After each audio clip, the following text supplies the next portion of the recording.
So back before I went to prison, way before I was a career criminal, I used to just be a musician, and my entire life basically revolved around music. Even my job, I worked as an intern at a record label, which afforded me the opportunity to meet a lot of my favorite bands, some of whom were really awesome and some of whom I really wish I never met. Today's story is not going to be one of the normal stories about crime or prison or any of that stuff. Because as it turns out, I am a whole human being. And some of the stories that I have that don't relate to the genre that I've kind of gotten into on here, some of those are some wild stories too. Now, this isn't quite my origin story, but it does relate heavily to the human being that I am today. This experience that I'm about to talk about molded the way that I see the world in such a vital way. Sometimes we learn lessons by people who inspire us through positive behavior, and sometimes we learn lessons by seeing how we don't want to be as human beings. So, I'm gonna tell you guys about the time that I met Korn.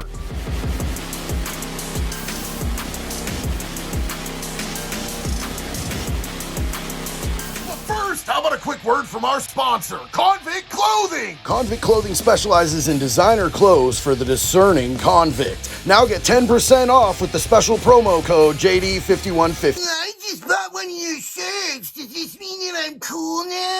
Oh, hell no! Oh, can I at least hang out and watch the rest of the video? Take that off right now. Get this man a refund. So this video is going to have a different kind of vibe than the rest of my videos, but I am going to introduce myself real quick. Hi, my name is JD. I was a 20-year drug addict and career criminal. I've turned my life completely around. Today, I own my own business, recovery coaching, helping other people to get out of that darkness that I was lost in for so long. Even though right now I live in Daytona Beach, Florida, for a long time I lived in Eugene, Oregon, the hippie capital of the universe. So I was kind of what you would call a problem child per se, and I went to several different high schools, but the last high school that I went to was Sheldon High School. And one day, after skipping almost all of my classes chronically and categorically across the board, I got pulled into the principal's office by the cop that was on campus, and the vice principal, the principal, and the cop sat me down for a talk, and they told me, hey man, we know that you're selling weed, we know that you're selling LSD, it's just a matter of time until we catch you, and when we do, you're gonna get criminal charges, or you can just drop out now. Just drop out and we can avoid this whole wreck. Now, I had been long pondering the concept that I could go take a simple test, the GED, and it would carry about the same amount of weight as a high school graduation diploma, so I decided to take the path of least resistance in this situation. And 2 months later, I had my GED. It turns out that I was never stupid, I was just bored with the classes they were giving me, and the only class that I went to was radio class. We actually had a whole radio station with the studio there, and I went to that class at least like once a week. But what I really in my heart of hearts wanted to do was sell weed full time and play music until my band got signed. One of my absolute favorite bands in life was a local band named Floater. They were from Eugene. They played and sold out the biggest venue that we had in town for small bands, the Wow Hall, on a regular basis. Like every single time they played, they sold that thing out. It was packed out, elbows to assholes, every single show. And I had made really good friends with the drummer. I was a drummer, so I naturally gravitated toward drummers. His name was Pete Cornett. Rest in peace, Pete. He was an amazing human being. One day, I went to a show early to help them do their sound check and setup, as I often did, and Pete looked at me and he said, yo, you know that they have an intern position at our record label, Elemental Records, right? You should do that. There's a what? That show was on a Saturday night, so Monday morning, I was down at the Elemental office asking for that internship, face-to-face, in person, and I was not gonna leave until I had it. Guess who got the job that didn't pay anything? Me. So I go in for my first day, and the owner is this dude named John Bolt. Super cool dude. My very first 5 minutes there, he calls me into his office and he goes, okay, it's time for your drug test. And I was like, wait, what? He slapped down 2 different ounces of weed on his desk and he said, which one's swag, which one's actually dank? Dank is boomer speak for loud, kids. I'm stupid. So needless to say, this job was perfect for me. And they didn't mind when I needed to step outside to sell a bag of weed or a couple sheets of LSD. Then one day, John came to me and he was super excited and he told me, bro, I just signed Sweaty Nipples. And I was like, Sweaty Nipples? He's like, yeah, dude, they're that band from Portland that had their song on the Nintendo commercial. Like they sold like a a 1-minute clip to Nintendo for like $500,000. He said they're amazing. I love them. You're going to love them too. And I met them. They were super cool. I absolutely loved them. And I would get free concert tickets to like any of these bands' shows. Sweaty Nipples was playing with bigger bands, so I got to see some really cool bands when Sweaty got signed. Now, this was around 1996, and Korn was one of my absolute favorite bands. And I was so happy when I heard that Sweaty Nipples had just gotten on the bill with Korn for a show at the Salem Armory. I was like, yes, I'm absolutely going. I'm going to have backstage passes. This is going to be amazing. I'm going to meet one of my favorite bands. I even had like the VHS tape of like their behind the scenes, like Who is Korn type of video. I forget what it was called. Who Then Now, bitch? That's what it was called. And they seemed so cool. I was so excited. I couldn't wait to meet them. I couldn't wait to hang out. Like, all the bands that I had met thus far were just super cool, super down to earth, like, type of people. Day of the show, I'm there for sound check. I'm there for the whole entire thing. It is awesome, man. I get to sit in the Salem Armory with like 10 other people while Korn goes through blind for like 10 people sitting there. I'm not even gonna lie. I was fanboying. I was losing my shit right then at that moment. And everything was cool. The guys from Korn were super chill with me. They were laid back. Like when I went back to the green room, their green room had a stack. It was like the type of display that you see at Walmart, like just a huge cube of cases of beer. It was on their rider. See, every band gets a rider when they're doing bigger shows. And it's stuff that the promoter or whoever is required to have there for them in their green room. A lot of people have food, like the Misfits. When I hung out with the Misfits, the drummer from the Misfits requires 5 pounds of whey protein on every rider for every show. He spends the whole rest of the year using that whey protein while he's not on tour because he's just really into working out. Korn was really into cheap beer, like cheap, light beer. There was a lot of Busch Light, Coors Light, Bud Light, the whole thing, like this giant cube of just cheap, light beer. But it made sense because they're from Sacramento. And I grew up in California. I know what it's like down there. It's really hot. So you're not going to want to be drinking like a really heavy, dank IPA or anything like that. You're going to get like 2 down. You're going to start to feel sick to your stomach.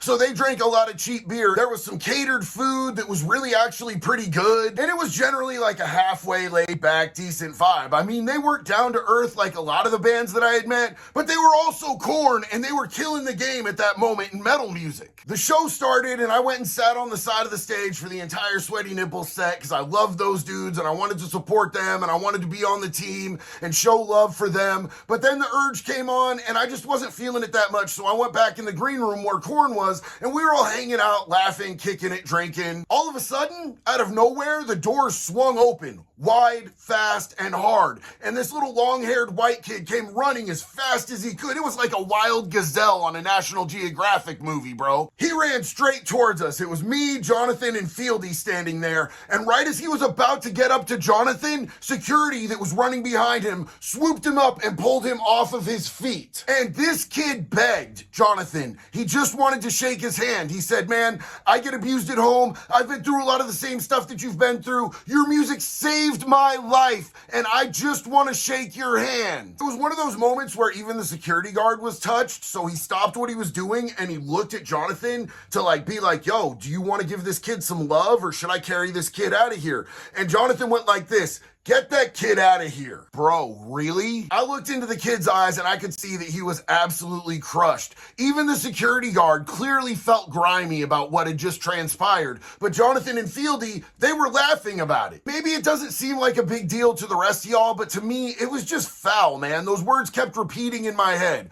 Get this kid out of here. And I made a decision in that moment that if I ever gained any type of success at all whatsoever, if I was ever doing anything that I was passionate about and people supported what I did and they got something out of what I did, that I was going to treat them with the same love, kindness, empathy, compassion, and respect that I would want if I was standing in their shoes. You are literally getting to live your passion, man. Your artwork is supporting your living. You're actually doing really good. You're successful. You're able to buy the things that you want to, live the lifestyle that you want to. And it's because these youngsters are actually paying to come see what you do. They like it that much. You affect them and you give them something, and then they meet you in person and you let them down. Not for me, bro. I could never be that person. And I get that everybody was drinking. I get that people have good nights and bad nights. I get that some people can be intrusive. I get that it probably wasn't the proper venue or way for that kid to go about meeting them.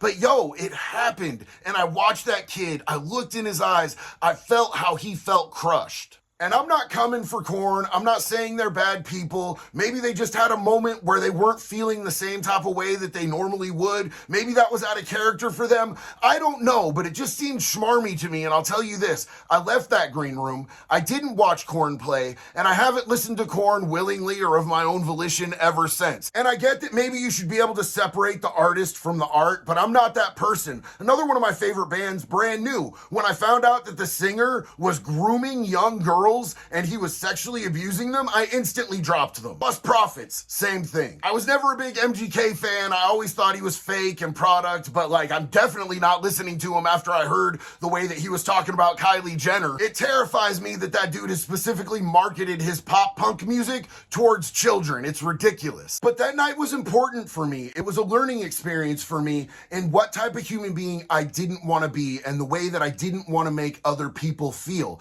especially if I ever had success in doing something that I was passionate about. Like, I'm passionate about being a creator right now. And if I ever reach a point where people are looking up to me and they're trying to be like a part of what's going on, I'm always going to include them. I'm always going to see people in public that know who I am. I'm always going to have a hug for them. I'm always going to have a minute to stop and talk to them. Like, whatever I can do to pay them back for the support that they give me and what I'm passionate about, I'm going to go out of my way to make sure that I do that. And I'm going to do it with gratitude, and I'm going to do it with humility. And that's part of why I call this a community, not a channel. And that's part of why I don't have fans, because fans is a one-way street. And I love you, I respect you, I appreciate you, and I care about you just as much as you're throwing love at me. All right, guys, so if you haven't subscribed, y'all know what to do. If you got something out of this video, hit that like button for me. And if you have any comments, questions, or video suggestions, toss them in the comments below. As always, I appreciate you being here, riding out with me. One love, baby. Be good or be good at it. You sold me out.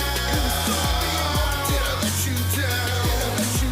My only interest in this conflict, it ain't complex. I just wanna see your bitch ass drown.